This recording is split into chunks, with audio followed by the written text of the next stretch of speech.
অপপ্ৰচাৰ গেৰুৱা দলৰ পাছত এইবাৰ নাগৰিকত্ব সংশোধনী বিলৰ অপপ্ৰচাৰ দূৰ কৰাৰ ঠিকা ল'লে সুকুমাৰ বিশ্বাসে বিতৰ্কিত বিধায়ক শিলাদিত্য দেৱকে ধৰি একাংশৰ সহযোগত ৰাজ্যত ঐক্যবদ্ধ হৈছে ২৬টাকৈ বাঙালী সংগঠন ১৭ নৱেম্বৰত গুৱাহাটীত বিশাল গণসভা সংশোধনী বিধেয়কখনক লৈ যিটো ৰাজ্যখনত এটা অপপ্ৰচাৰ চলি আছে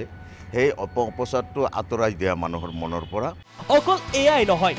জাতিদ্ৰোহী আইনখনক বিৰোধিতা কৰাৰ সকলক দুষ্ট চক্ৰ আখ্যাও দিলে বিশ্বাসে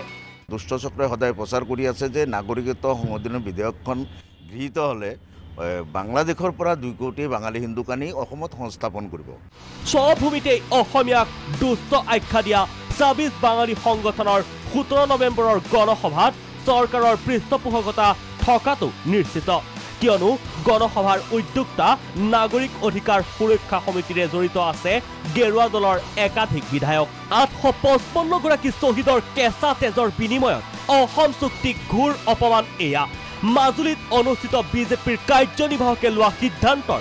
আন এক ব্ৰেইন গেম ১৭ নৱেম্বৰৰ সমাৱেশ জাতি ভেটিৰ নামত দিছপুৰ দখল কৰা চৰকাৰৰ এনে ষড়যন্ত্ৰৰ বিৰুদ্ধে গুজৰি গুমৰি উঠিছে জাতীয়তাবাদী দল সংগঠন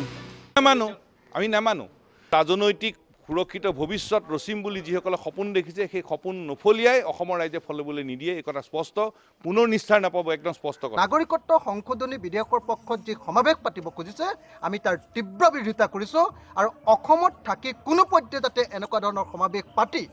অসমীয়া জাতিক যাতে অপমান নকৰে তাৰ কাৰণে আমি আহ্বান জনাইছোঁ নৱেম্বৰৰ ১৭ তাৰিখে গণসমাৱেশ আয়োজন কৰিবৰ কাৰণে বিজেপি দল আৰু চৰকাৰে যি পদক্ষেপ গ্ৰহণ কৰিছে তাত আমি অসম জাতীয়তাবাদী যুৱ ছাত্ৰ পৰিষদে ধিক্কাৰ দিছোঁ গৰিহণা দিছোঁ আজি নাগৰিকত্ব সংশোধনী বিধেয়কৰ সমৰ্থনত আজি গণসমাৱেশ পাতিবলৈ তেওঁলোকে সাহস কৰিছে এইটো আমাক আচৰিত কৰি তুলিছে যে আগন্তুক দিনবোৰত আমি সদৌ অসম কেন্দ্ৰীয় অধ্যয়ন কৰ্মচাৰী পৰিষদে ইয়াৰ বিৰোধিতা মাত মাতি যাম আৰু আগন্তুক দিনত খুব সোনকালে আমি এটা আলোচনাৰ মাধ্যমেৰে কি কৰা যাব আছুকে ধৰি বিভিন্ন দল সংগঠনৰ এনে প্ৰতিক্ৰিয়াৰ বিপৰীতে অগপই বজালে পুনৰ পুৰণি ৰেকৰ্ড অসমৰ যি জাতীয় সংগঠন আছে জাতীয় সংগঠনবিলাকে যিসকলে দীৰ্ঘদিন ধৰি আৰু অসমৰ জাতীয় স্বাৰ্থত সংগ্ৰাম কৰি আছে সেইসকলক আমি শ্ৰদ্ধা জনাওঁ সন্মান কৰোঁ আৰু সেইসকলক উপেক্ষা কৰি